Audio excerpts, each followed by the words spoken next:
Shalom, brothers and sisters. So I was just sitting and reviewing this latest news article that just came out regarding the US forces fighting the Houthis in Yemen. Interesting little point here.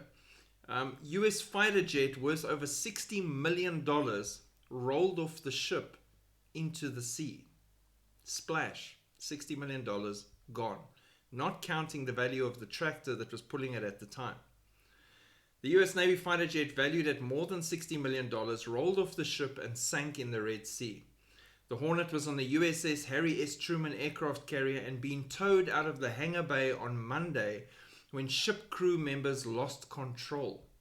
Both the aircraft and tow tractor were lost overboard, according to the Navy.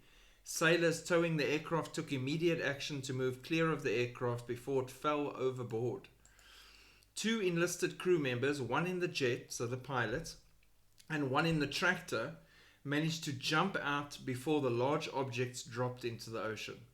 A sailor suffered a minor injury, and despite the multi-million-dollar loss, the Truman Carrier Strike Group remains fully mission capable. Duh, there's a lot of planes on there.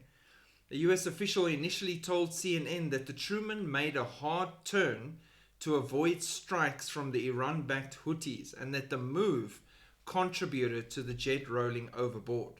The rebel group on Monday claimed responsibility for launching a missile and drone attack on the Truman. Now, if you haven't seen, you should go have a look. If you think they're too big for rapid and hectic maneuvering, go and look. You'll find clips on YouTube where they actually show the carriers doing hectic maneuvers at speed, and they actually turn and tilt quite aggressively in the ocean. It's very impressive to see for yourself. So, yeah, that makes the most sense to me. They've since said no, they're not confirming that. They're busy with an investigation. So, Kippy that made the first statement's obviously in trouble. And I would go with what he said in that first statement before they realized that they gave the information out too easily. So, that would mean the Houthis have claimed two F-18s. Because in December last year, I think it was the USS Gettysburg, let me just check, shot down one of their own F-18s, and that was a mistaken identity shoot down. So that's interesting. That happened in December. So two growlers lost into the ocean. $60 million plus a pop on each one. And mistakenly shot down by the USS Gettysburg in the Red Sea. Pilots ejected safely.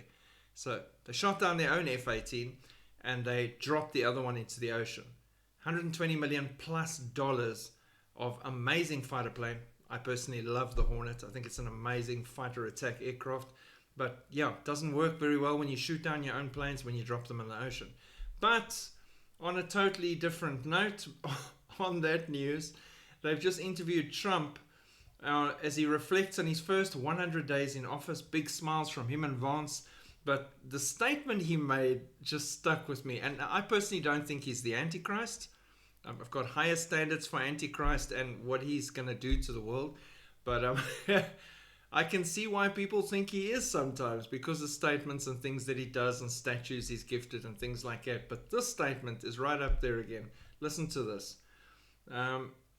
He stated that so far he was faring better than earlier in his first presidency, regardless of the really bad approval ratings.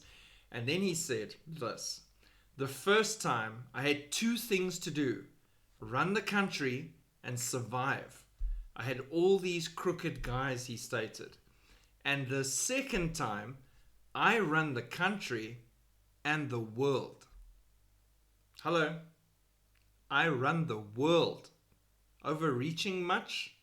I think that position has been held for someone for a final stretch of time that's very, very shortly going to step out of the shadows.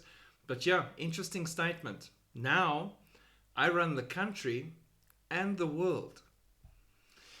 Yep, Donald Duck never failing to impress with the latest statement. God bless all of you. Keep looking up. We definitely can't be here much longer. Shalom.